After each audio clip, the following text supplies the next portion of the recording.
both international and one of the most inspiring voices of the climate justice movement. Welcome, Dipti. Thank you. Good afternoon, friends. How's everyone doing? This looks so beautiful. Make some noise if you know how beautiful you are right now.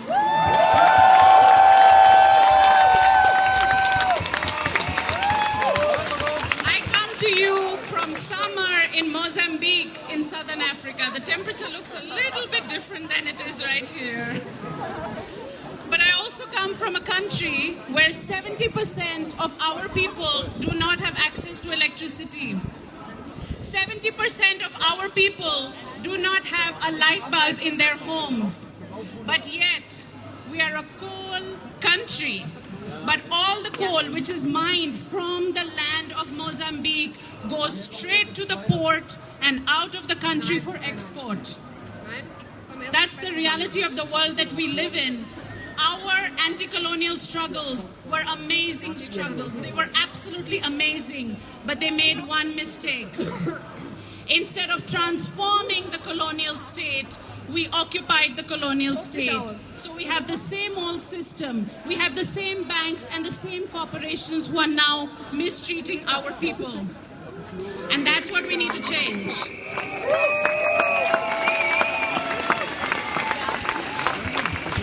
But speaking about what's going to be happening here in the next few weeks, the developed countries, the EU, Germany, are going to come to these negotiations in the next few weeks and say that they are climate champions and they're doing an amazing thing. They created the climate crisis, and we are not going to let them forget that. They put the entire world on the development pathway of dirty energy, of export-oriented dirty energy, and they need to stand up to it now.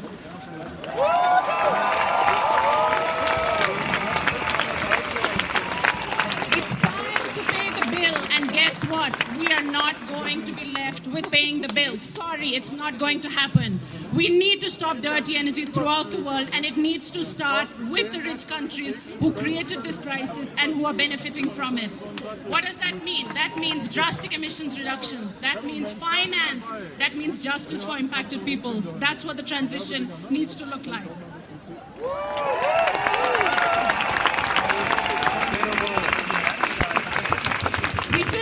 Donald Trump, one example of a regime which is crushing its own people, some of its own people.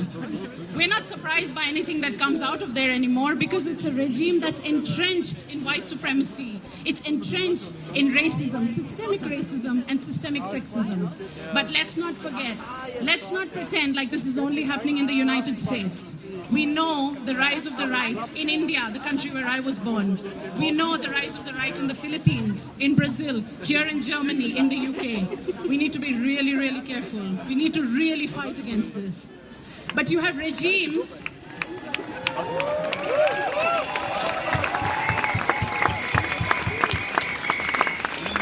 regimes all over the world who are protecting corporations, not their people. They are crushing their own people and others because of their support for corporations. The system is talking about profit before people. That's the logic of the system. These are not exceptions that we are seeing here. We are seeing a system which needs to be changed. It is too late for system fixes. The only way we are going to deal with this crisis is system change.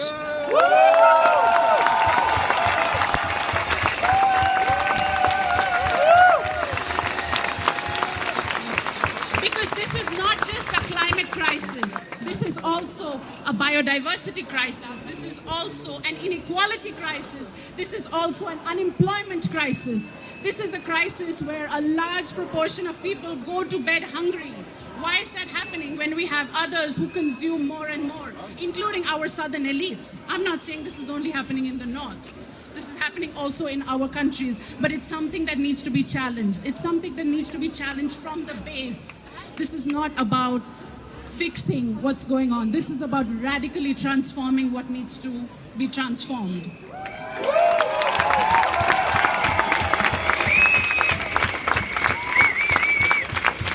And we need to deal with all of these crises together. Let's not pretend like this is a technology problem or a policy problem. This is a system problem. This is the logic of the system. And we need to be able to deal with all of these issues together. We need to be able to fight inequality and unemployment at the same time that we deal with the climate crisis. Because they will pit us against each other. They will try to say, I can fix this part of it, but I might affect these people, I might affect these workers, or I might affect this population. No. We need to stick together and say, we are going to need to change everything here. We need to fight for basic dignity of everybody, and that means not leaving anybody behind.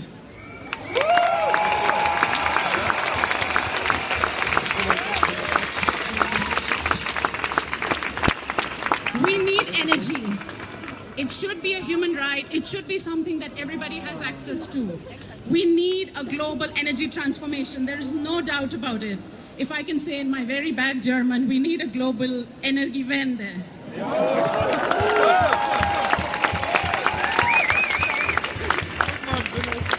But it's not just about 100% renewable energy. This is about who owns the energy. This is about who produces it and what is the energy used for. This is about transforming the entire energy system and the logic of that system.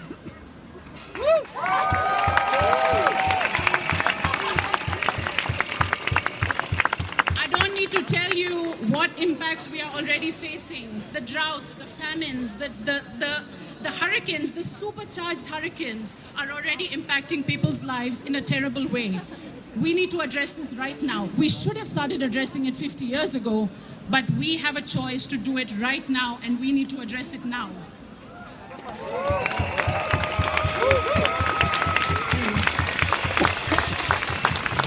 We are facing a crisis of planetary proportions, and our response needs to be of planetary proportions. And what's the response? People power.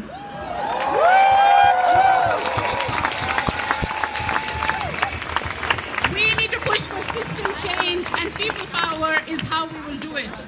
We will not go quietly into the dark night. We will fight.